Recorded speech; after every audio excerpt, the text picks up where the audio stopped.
Et salut internaute, ça me fait super plaisir d'être là avec toi aujourd'hui. Et le sujet, c'est ça.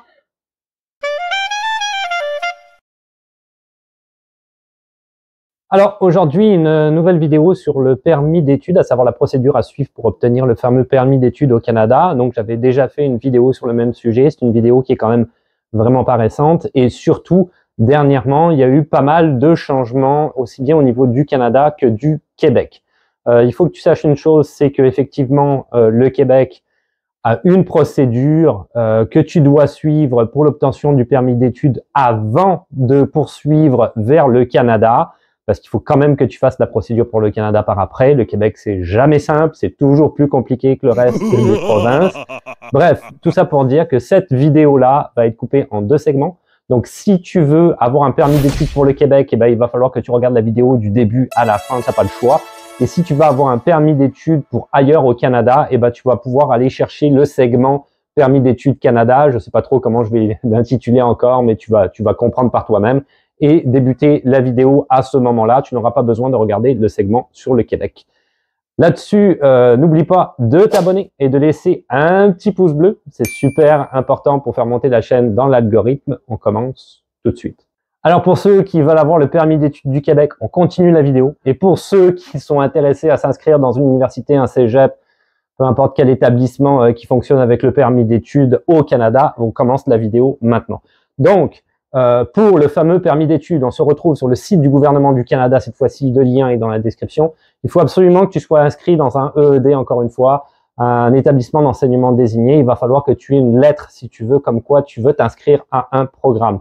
Une chose quand même, parenthèse, qui est quand même assez importante donc pour le Canada et le Québec aussi, je te dirais, c'est que si ta formation dure moins de 6 mois, tu n'as pas besoin de permis d'études. Uniquement si elle dure moins de 6 mois. Et après, il y a des exceptions dont je ne parlerai pas, de diplomates ou quoi, qui ne regardent pas trop.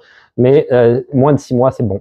Ensuite, il faut que tu fournisses plusieurs preuves. Donc, encore une fois, ça revient à ce que j'ai déjà dit pour le Québec. Les frais de scolarité, preuve de tes frais de scolarité, preuve de tes frais de subsistance pour vous et les membres de votre famille qui vous accompagnent au Canada, puisqu'il y a des gens qui peuvent t'accompagner avec ton permis d'études.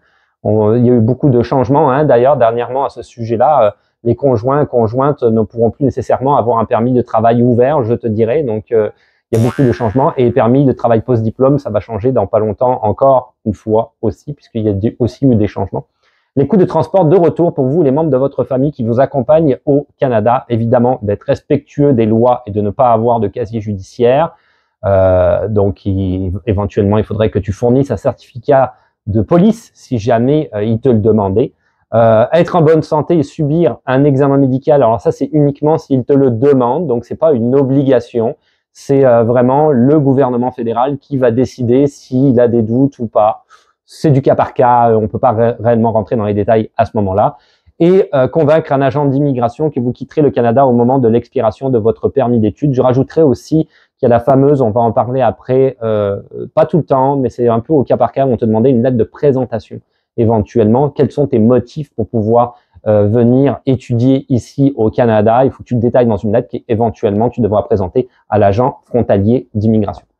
Alors, parallèlement, si tu veux, au formulaire que tu vas devoir remplir pour le gouvernement du Canada, il y a un ensemble de documents et de preuves qui vont être demandés, des documents qu'il va falloir que aussi tu ailles chercher. Premier document, on va les faire point par point, on va rentrer en détail là-dedans, ok? Mais je vais déjà les citer. Premier document, une preuve d'acceptation. Ça, c'est la lettre, j'en ai déjà parlé pour le Québec, mais c'est la lettre de l'établissement d'enseignement désigné. Je parle d'établissement d'enseignement désigné depuis le début parce qu'il y a un certain nombre d'établissements, tu regarderas, tu peux cliquer dessus le lien où ce sont des établissements qui sont reconnus par le gouvernement du Canada. Il faut absolument que ce soit un des établissements qui fasse partie de cette liste. Donc, il faut que tu aies la lettre d'acceptation du programme vers lequel tu veux t'inscrire. Ça, c'est primordial, c'est incontournable. Ensuite, une lettre d'attestation provinciale ou une lettre d'attestation territoriale. Alors, pour ceux qui ont suivi la petite séquence sur le Québec, évidemment, je vais me répéter un petit peu, mais pour les autres, je suis obligé.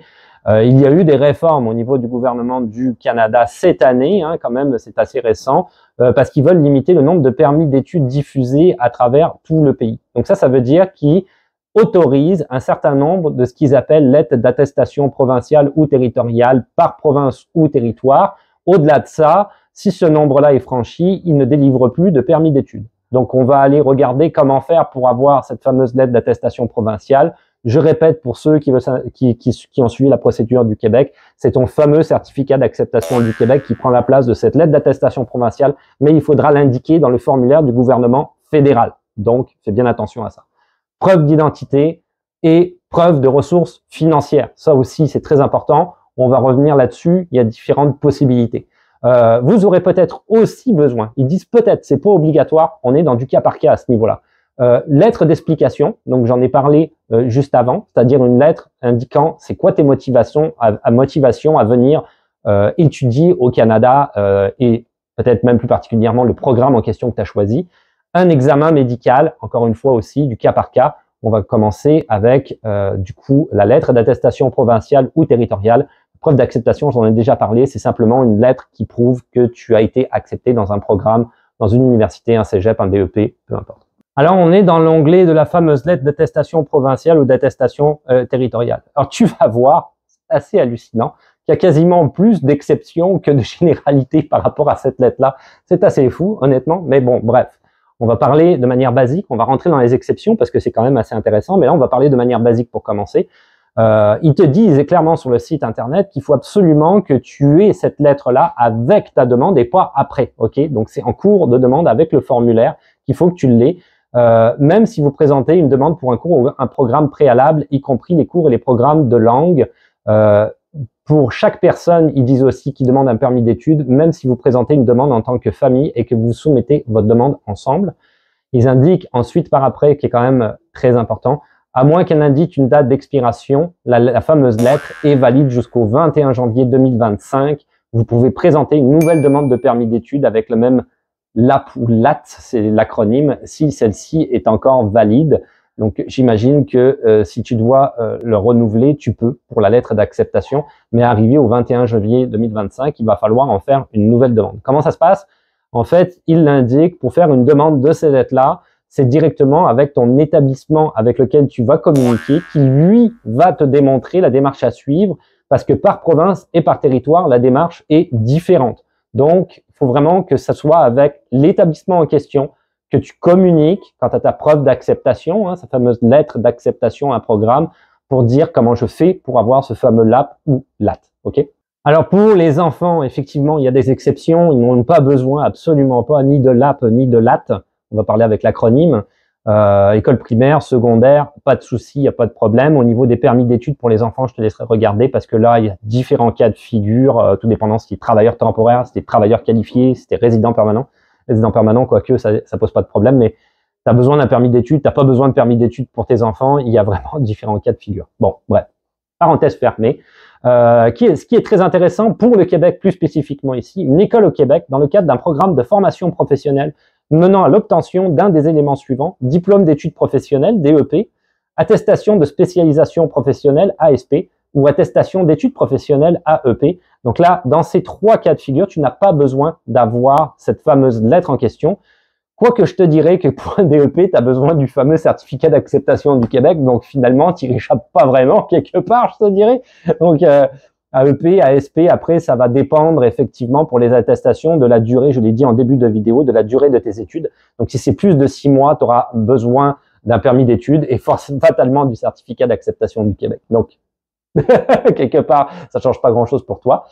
Tu n'as pas besoin de cette fameuse lettre-là pour tout l'ensemble du Canada si tu présentes une demande d'inscription à un programme de maîtrise ou de doctorat. Donc ça, c'est très intéressant. Je sais qu'aussi la maîtrise et le doctorat sont très choyés au niveau du permis de travail post-diplôme, par exemple. Également, j'en avais parlé d'ailleurs dans les réformes au niveau des études récemment sur une des dernières vidéos que j'ai postées sur YouTube.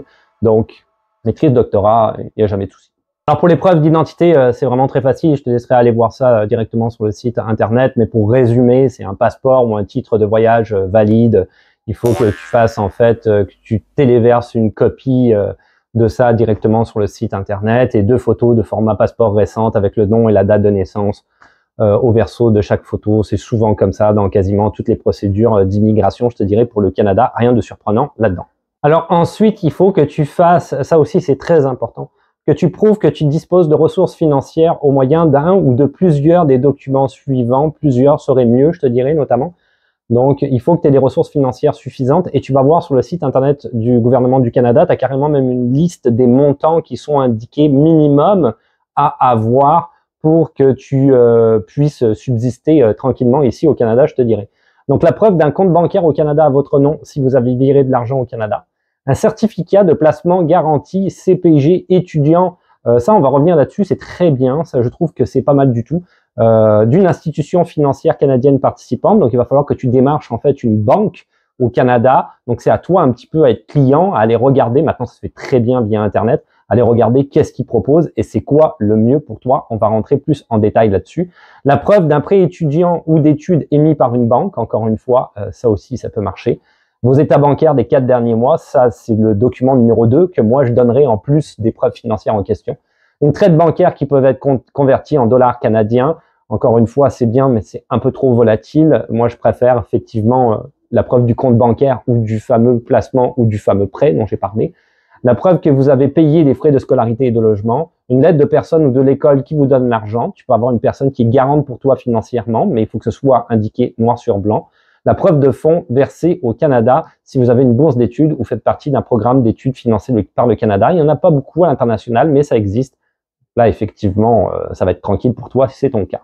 Alors, le fameux CPG, le certificat de placement garanti. J'ai pris un exemple pour essayer d'être un petit peu plus clair de la banque Scotia, parce que c'est la banque sur le site internet qui était le plus clair en fait dans son explication, mais je fais absolument pas 0,00% de publicité pour la banque Scotia. C'était juste simplement pour prendre un exemple. Je te laisse aller regarder, il y a Caisse des Jardins, il y a Banque de Montréal, il y a Banque Nationale, il y a énormément de banques qui existent ici, que ce soit au Québec ou même partout dans le Canada. Donc, je te laisse aller regarder et faire toi-même, si tu veux, tes emplettes directement sur Internet, voir comment ça marche. Là, c'est juste à titre explicatif. Donc, le CPG est un placement d'une durée fixe dont le taux d'intérêt est garanti. Le programme des CPG pour étudiants étrangers de la Banque Scotia permet aux étudiants d'investir de 20 835 à 50 000 dollars canadiens. On a vu que le minimum, c'était 20 000 et quelques pour une personne. Donc, ça fonctionne. Tu peux rentrer là-dedans. Donc, tu fais un télévirement de 20 000 et quelques, 20 835 à la Banque Scotia au Canada. Il sera versé dans le compte de placement de la Banque Scotia et la somme de 200 dollars canadiens servira à payer les frais du programme, toujours des frais à payer. À votre arrivée au Canada, rendez-vous à une succursale pour ouvrir un compte bancaire pour étudiants et avoir accès à un montant de 4 127 dollars canadiens pour les intérêts cumulés dans votre compte. Pendant 12 mois, tu reçois une partie de ton placement, soit 1 376 dollars canadiens chaque mois. Donc ça, c'est quand même vraiment cool. Des intérêts là-dessus, tu vois, ça bouge. Après 12 mois, tu auras récupéré la somme de 20 635 dollars canadiens plus les intérêts. Donc, je trouve que c'est pas mal, si tu veux, quand même, comme idée, la manière de procéder comme ça. Je pense que c'est une bonne idée, ce certificat de placement garanti. Et le gouvernement du Canada aime ça parce que c'est une preuve intangible. Donc, il n'y a aucun souci avec eux. Je pense que c'est pas mal. Pas mal.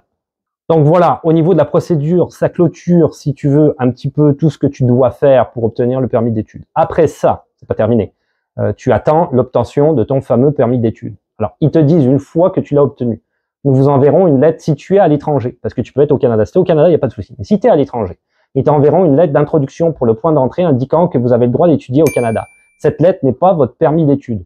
Vous devez montrer cette lettre à l'agent des services frontaliers à votre arrivée au Canada. Si vous en avez besoin, nous vous enverrons également une autorisation de voyage électronique ou un visa visiteur de résident temporaire pour entrer au Canada. Tu vas avoir besoin obligatoirement de l'un ou de l'autre. Ok, donc il va falloir que tu fasses les démarches en plus de ton permis d'études pour avoir ça. Donc ils le disent. Si vous êtes originaire d'un pays visé par la VE, l'autorisation de voyage électronique, il y en a plein maintenant là. La lettre d'introduction vous donnera de l'information sur votre AVE. Donc comment faire pour aller chercher cette fameuse autorisation de voyage électronique que tu es tout le temps quasiment obligé d'avoir à l'heure actuelle quand tu veux voyager.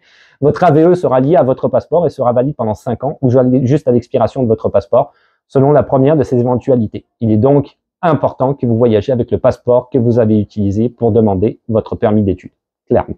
Pour terminer, je finirai avec les fameux délais de traitement. Alors, il y a un lien vers le site du gouvernement du Canada qui est spécifique au délai de traitement que j'avais déjà mis sur l'onglet Linktree, qui est disponible à la fois sur YouTube, TikTok et Instagram. Tu peux aller voir mon Linktree d'ailleurs, il y a quand même beaucoup d'informations très gratuite, intéressante, qui relie aux différents gouvernements Québec et Canada en matière d'immigration. Donc, je te laisserai aller voir. Mais il y avait cet onglet-là. Tu vas retrouver également, si tu veux, le lien des délais de traitement dans la description de cette vidéo. Donc là, j'ai été chercher résident temporaire, donc visite, études, travail. J'ai cliqué ça. Permis d'études de l'étranger et pas du Canada, hein, pour voir vraiment les délais les plus longs possibles, parce que du Canada, c'est un peu moins long. Et j'ai cliqué Sénégal et Togo. J'ai pris 2 pays au hasard. Pourquoi? Parce que j'ai parlé à quelqu'un du Togo il y a pas longtemps. J'ai refait son CV. Bref, ça m'a fait penser à ça. Et puis Sénégal, parce que j'ai plein de gens du Sénégal qui me suivent et j'ai déjà discuté avec plein de gens du Sénégal en live. Quand je faisais des TikTok live, ils sont toujours excessivement sympas. Donc, je sais pas, ça m'est resté en tête. Sénégal, tu vois, c'est 7 semaines et Togo, c'est 10 semaines. Donc, c'est quand même pas très long quand on sait, si tu veux, le temps que les procédures administratives au Canada ici prennent et qui sont excessivement longues. Bon, à savoir que c'est toujours un délai à partir du moment où ils ont reçu les documents dans leur bureau, ok? Pas à partir du moment où tu les as envoyés. C'est toujours un peu plus long que ça, si tu veux. Mais c'est le délai qu'il faut à peu près attendre. Évidemment, ce délai-là se rajoute au certificat d'acceptation du Québec pour le Québec, où il faut également que tu attendes au Québec pour obtenir ce fameux certificat. Donc, c'est toujours un petit peu plus long. Et voilà, c'est tout pour aujourd'hui. Donc, c'était cette vidéo sur le fameux permis d'études. Je souhaite bonne chance à tout le monde qui passe par là. Ça va pas être facile dans les prochaines années avec le resserrement de l'immigration, mais peut-être que cette vidéo dans le futur et que tout va mieux maintenant, je ne sais pas. Bref, à suivre. Pour le reste, tu peux me retrouver sur les réseaux sociaux, donc ça comprend TikTok, Instagram, Twitch qui existe, mais sur lequel je suis pas présent, tu le sais, j'ai pas le temps pour le moment, mais peut-être un jour, Facebook. Tu retrouveras également sur ma chaîne YouTube les vendredis live, qui n'ont pas repris pour le moment. Peut-être que tu es dans le futur et qu'ils ont repris, j'en ai aucune idée. Mais ils n'ont pas repris pour le moment. Mais tu peux retrouver les rediffusions où je traite de pas mal de sujets. Ça peut être très intéressant pour toi. Et évidemment, également aussi les shorts qui sont disponibles sur YouTube de manière quotidienne où je parle d'opinion, mais aussi de Canada, d'immigration, de Québec, de la vie de tous les jours. Je présente, la dernière fois, c'était une école secondaire. Plein de choses, vie pratique, people and blog, etc., etc. Là-dessus, je te dis, oublie pas de t'abonner. J'ai failli oublier. De laisser un petit pouce bleu, c'est super important pour ma chaîne. Et là-dessus, je te dis, à la revoyure. Ciao, bye. Complètement oublié. Pouce bleu, abonné, très important.